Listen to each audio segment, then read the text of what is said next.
Advance युद्ध उपकरणों से सुसज्जित भूमिगत बंकर,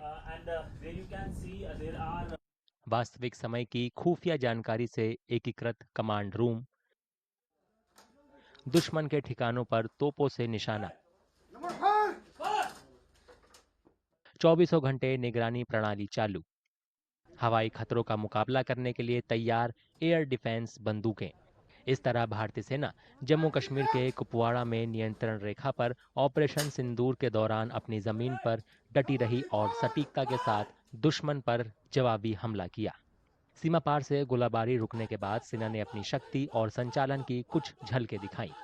सावधानी पूर्वक योजना, पूरी तैयारी और अत्याधुनिक रक्षा बुनियादी ढांचे, ये सब भारतीय सेना की प्लानिंग का हिस्सा हैं।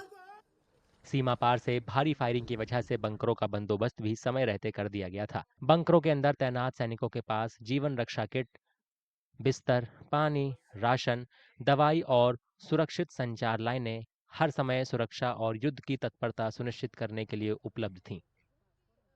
As you can see, this particular shelter is hardened from all directions, including the entrance itself. The entire shelter is buried underground. These kinds of shelters are present in all our posts along the forward areas of the line of control and were occupied ever since 25th of April, जब से ceasefire शुरू हुआ था.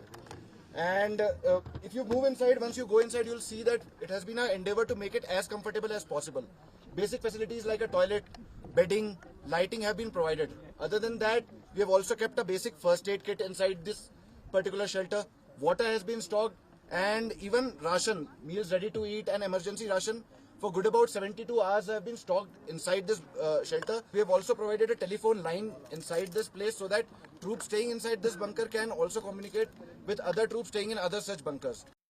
भूमिगत command post भी उतनी ही महत्वपूर्ण है जितनी जमीन के ऊपर। इन बंकरों में कमांडर महत्वपूर्ण परिचालन निर्णय लेने के लिए वास्तविक समय की खुफिया जानकारी लेते हैं, फिर उसके आधार पर कार्रवाई का प्लान तैयार करते हैं। So presently we are at the underground command post. As the name suggests, you must be able to realize that this is a place where commanders at all level receive inputs from various sources, collate that input, analyze them, make their assessment in order to take an informed decision. As you can see, the structure is completely hardened from all sides. It has an OHP over its head, thereby protecting the entire decision support system of the organization.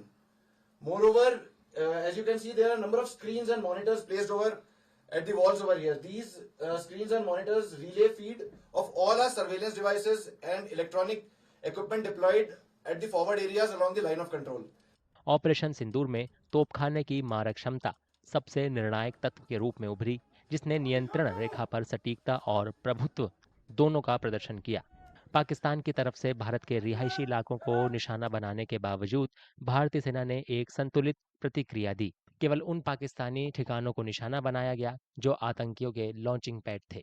Pakistan की हिमाकत को देखते हुए भारत ने उसे सबक सिखाने के लिए तोप से ऐसे बुनियादी ढांचे को नष्ट करने का निर्देश दिया जहां से फायरिंग की जा रही थी। On receiving orders from Fire Direction Center, we all gave a very fast and a swift response with a high level of coordination and ensured that all the targets are hit with precision. During operation, we received more than 30 missions and fired hundreds of rounds, effectively engaging the enemy and destroyed all the targets. During heavy enemy shelling, the gunners demonstrated remarkable professionalism and high technical proficiency. They were so full of josh that on receiving orders from Fire Direction Center, they were bang on target. As the artillery brigade commander here, the role of the artillery was to achieve dominance over the Pakistan military positions. Initially, he was targeting our forward posts and gun positions in depth. This was responded to proportionately. Then he started targeting civilian infrastructure, and that is when we responded punitively. What this means is that his entire ecosystem, which he was using to target civilian infrastructure, we struck them at multiple places at the same time, and he had no answer for that. इस तरह से सेना की वायु रक्षा प्रणालियों ने भी इस अभियान में महत्वपूर्ण भूमिका निभाई, जो सीमा पार से संभावित हवाई खतरों के खिलाफ सुरक्षा कवच के रूप में काम करती है। वायु रक्षा सैनिकों को तेजी से अग्रिम चौकियों पर तैनात किया गया, जो आकाश तीर कमांड पोस्ट से हवाई लक्ष्यों की निगरानी, ट्रैक और सटीकता के साथ दुश्मन को निशाना बनाने के लिए काम कर रहे थे। On the direction of higher formation, we, the AD troop, mobilized and deployed over here during the Operation Sindoor. Akash Tir command post acted as the main command and control center for us. The same can be seen behind me.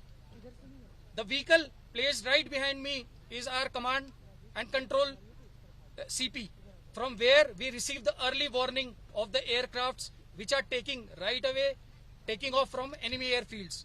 Once those aircrafts are airborne, we can see how they are moving and where exactly they are.